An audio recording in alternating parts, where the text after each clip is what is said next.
자막을 보시면서 한 절씩 성경 봉독을 하겠습니다. 그러나 요나는 몹시 기분이 상했습니다. 그는 화가 났습니다. 그는 여호와께 기도했습니다. 여호와여, 이것이 내가 고향에 있을 때 내가 말씀드린 것이 아닙니까? 이래서 내가 서둘러 다시스로 도망간 것입니다. 주께서는 은혜롭고 동정심이 많은 하나님이시고 진노하는 데 더디시고 사랑은 충만하시며 재앙을 내리는 것을 주저하신다는 것을 내가 알고 있었습니다. 여호와여, 이제 제발 내 목숨을 가져가십시오. 내가 사는 것보다 죽는 편이 낫겠습니다. 그러나 여호와께서 말씀하셨습니다. 내가 화를 내는 것이 옳으냐? 요나가 성읍 밖으로 나가 그 성읍 동쪽에 자리를 잡고 앉았습니다. 그곳에서 초막을 짓고서 그늘 아래서 그 성읍에 무슨 일이 일어날지 알 때까지 앉아 있었습니다. 그러자 여호와 하나님께서 넝쿨을 준비하셔서 그것이 요나 위로 자라나 요나의 머리에 그늘이 되게 하셨으며 그의 불쾌함을 없애 주셨습니다. 요나는 넝쿨 때문에 기분이 아주 좋아졌습니다. 그러나 다음 날 새벽에 하나님께서는 벌레를 보내 그 벌레가 넝쿨을 씹어먹게 하시니 넝쿨이 시들어 버렸습니다. 해가 뜨자 하나님께서는 뜨거운 동쪽 바람을 준비하셨습니다. 해가 요나의 머리 위를 따갑게 내리쬐어 그는 힘이 빠졌습니다. 그는 죽기를 원했습니다. 요나는 말했습니다. 내가 사는 것보다 죽는 것이 낫겠습니다. 그러나 하나님께서 요나에게 말씀하셨습니다. 내가 그 넝쿨 때문에 화내는 것이 옳으냐? 그가 말했습니다. 그렇습니다. 화가 나서 죽을 지경입니다. 그러나 여호와께서 말씀하셨습니다. 내가 가꾸지도 않고 기르지도 않은 넝쿨도 너는 아꼈다. 하룻밤 사이에 자라나 하룻밤 사이에 죽어버렸는데도 말이다. 그런데 오른손과 왼손도 구별하지 못하는 사람들이 12만 명이나 있고 가축도 많이 있는 이 큰 성 니느웨를 내가 아끼지 않을 수 있겠느냐.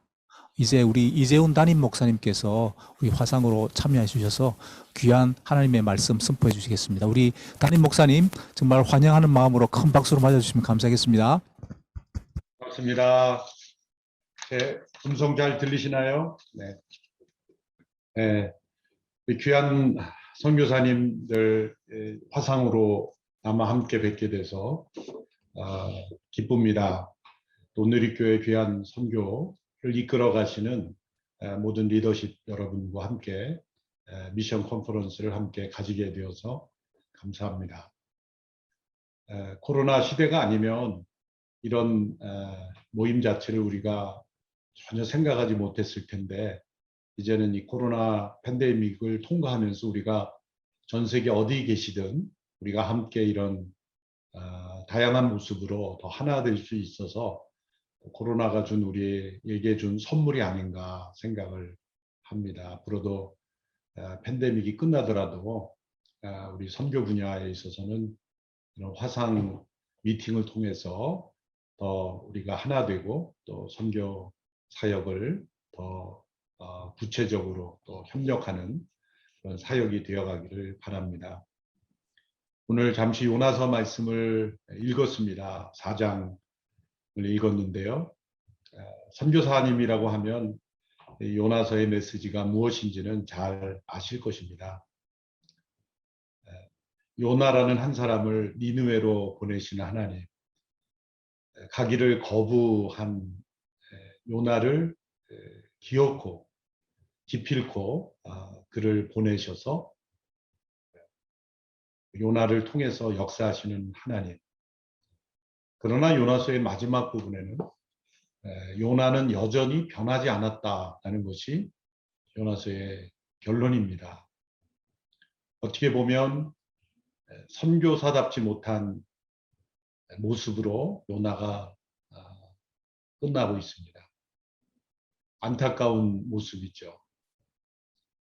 요나서를 통해서 우리에게 하나님께서 주시고자 하는 메시지는 무엇일까 생각해 보면 가장 중요한 것은 선교의 가장 큰 걸림돌은 무엇인가라는 것입니다. 그것은 하나님의 복음을 거부하는 대적 세력이나 또 우리 선교사님들이 적응하기 힘든 타 문화권의 환경이나 또 우리 선교사님들을 지원하는 어떤 돕는 손길들이나 재정의 부족이 아니라 하나님의 마음을 잘 알면서도 온전히 그 마음을 담지 못한 사역자의 이기심, 자기중심적인 이 시각이 선교의 가장 큰 장애물이라는 것, 그것을 우리에게 말씀해 주고 있습니다. 그리고 그 이기심은 하나님께로부터 교훈을 받는 과정 속에서 그 모습이 드러나지만 결국 이 요나 자신도 그 자신의 모습을 모르진 않았을 것입니다. 그렇지만 그것을 쉽게 극복하지 못하는 이 요나의 모습으로 끝나는 것을 볼 때 참 우리 안에 있는 이 이기심의 자기중심적인 모습의 무서움을 우리는 보게 됩니다. 선교의 가장 큰 걸림돌은 어떤 환경이나 또 자원의 부족이 아니라 선교 환경의 변화가 아니라 시대의 변화가 아니라 선교사, 사역자 자신의 안에 있는 이기심일 수 있다는 것을 요나를 통해서 우리에게 보여주십니다. 하나님께서 이 요나라는 한 사람을 니느웨로 보내시고 사역하신 이야기를 이처럼 자세하게 우리에게 기록해 주신 이유는 무엇일까? 하나님께서는 우리 모두를 선교의 도구로 사용하시고 소모품처럼 버리시는 분이 아니라는 것입니다. 하나님께서는 니느웨를 변화시키려고 요나를 보내셨지만 요나 그 한 사람에게도 하나님은 깊은 관심을 가지셨다는 것입니다. 하나님은 우리를 쓰시고 버리시는 하나님이 아니라 우리 자신이 하나님을 닮아가기를 원하시는 하나님이시라는 겁니다. 우리는 때로 우리가 어떤 일을 하고 있는가에 몰두하는 나머지 우리가 어떤 사람이 되어가고 있는가에 대하여 잊어버릴 때가 많습니다. 여러분이 아시다시피 요나는 이 니느웨에 대한 사역으로만 부르심을 받은 사역자가 아니었습니다. 이미 북왕국 이스라엘 때에 요나는 하나님께 쓰임 받았던 사역자였습니다. 여러 모양으로 그는 하나님께 쓰임을 받았을 것입니다. 그런데 니느웨라고 하는 그 도시로 하나님께서 자신을 부르실 것이라는 생각은 전혀 하지 못했을 겁니다. 어쩌면 마음속에 이 민족만큼은 하나님께서 나에게 말씀하지 않았으면 좋겠다라는 생각이 있었을지 모릅니다. 그러나 하나님께서는 언제나 우리가 이것만은 나에게 나타나지 않았으면 좋겠다라는 바로 그것을 우리에게 들추어내시고 또 그 곳으로, 그 민족으로 향하게 하시는 것 같습니다. 그 목적은 우리를 괴롭히시려는 것이 아니라 하나님의 목적은 우리를 도구로만 쓰시는 분이 아니라 우리 자신이 하나님의 목적이기 때문입니다. 하나님께서 부르신 하나님의 백성들은 다 쓰고 버리는 소모품이 아닙니다. 하나님은 사역자 한 사람 한 사람을 하나님의 마음을 품은 하나님을 닮아가는 아버지처럼 온전해지는 그러한 아버지의 자녀가 되기를 원하십니다. 니느웨를 용서하기를 원하시고 그들을 품고 변화시키기를 원하시는 하나님. 그 하나님의 사전에는 선교의 대상으로서 합당하지 못한 나라, 합당하지 못한 민족이 없기 때문입니다. 세상에 가장 패역한, 타락한 하나님을 대적하고 공격하는 영혼조차도 하나님께는 선교의 대상이 으로서 제외되지 않는다는 것. 그것을 요나가 깨닫고 요나도 그와 같은 하나님처럼 되기를 원하신 것입니다. 우리의 마음속에는 만나는 모든 사람, 우리의 사역에 있어서 순간순간 이 마음에 선을 그어버리는 때가 있습니다. 우리 목회자들도 마찬가지죠. 만나는 성도들 또 동역자들 어느 한순간에 내 마음에 들지 않으면 선을 그어버리고 이 사람은 내가 상대할 사람이 아니다. 이 사람과의 동역은 안 되겠다.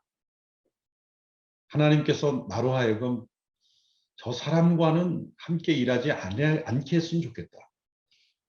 그런 마음이 종종 들곤 합니다. 근데 하나님은 그 문제를 반드시 짚고 넘어가십니다. 선교에 있어서도 마찬가지일 겁니다.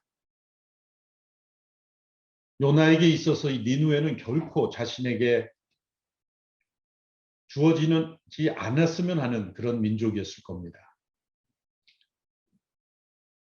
그 아시리아라는 이 나라가 북왕국을 얼마나 힘들게 했으며 결국 멸망시켰던 그 나라. 그 나라의 중심부로 가서 그 나라를 하나님의 용서를 선포하고 변화되기를 선포하는 그 사역으로 요나가 부름을 받았다는 것. 그리고 그것을 가로막은 것은 결국 요나 자신의 판단이요, 생각이요, 자기 중심적인 마음이었습니다. 그것이 역사적으로 분명한 이 니느웨의 악함일지라도 하나님께서 변화시키고자 하는 이 선교의 대상에는 예외가 없다는 것을 요나로 하여금 알게 하셨습니다. 요나는 처음에 불순종했고 또 고래 뱃속에 들어갔다가 다시 나와서 갔지만 결국 그것도 불순종, 마지못해 하는 순종처럼 보이는 불순종이었고 또 3일 길을, 사흘 길을 다녀야 되는 곳을 하루 길만 다녀서 어쩌면 이 관통하면서 지나가면서 하루 길만 이렇게 다닌 곳이죠. 3분의 1만 다닌 곳이죠. 그 도시를 다니면서 요나가 간절한 마음으로 소리쳤을까요? 저는 그렇게 생각하지 않습니다. 그랬다면 요나가 이 4장에서 도시가 어떻게 멸망하는가 이렇게 지켜보면서 넝쿨을 쓰고 자신만을 위하는 그런 사람이 되진 않았겠죠. 그는 사흘 길을 단 하루만 지나고 그리고 그는 간절한 마음으로 소리치지 않았을 것이라 그렇게 생각합니다. 물론 천국에서 요나 할아버지가 저를 뭐라고 하실지 모르겠지만 문맥으로 봐서는 그랬을 것 같아요. 그런 간절히 소리치기보다는 그저 지나가면서 만나는 사람 있으면 뭐 간단하게 얘기했을 것 같아요. 40일이 지나면 니느웨가 무너진다고 합니다. 뭐 그런 식으로. 그래서 다시 한번 말해주세요 라고 말하면 못 들었으면 말고요. 그리고 어떻게 그렇게 지나갈지 모르겠어요. 부득이하게 하는 마음에서 얼마나 간절함이 나오겠습니까? 마지못해 미니멈으로 했겠죠. 그런데 하나님은 그 작은 음성을 부득이한 마음으로 한 순종처럼 보이는 불순종을 사용하셔서 니느웨가 변화되게 하셨습니다. 결국 선교의 주인은 하나님이시고 또 역사하시는 분은 하나님이시다. 우리는 그저 통로만 될 뿐인데 왜 이처럼 불순종하고 또 이기적이고 자기중심적인 이 사역자를 포기하지 않으신가.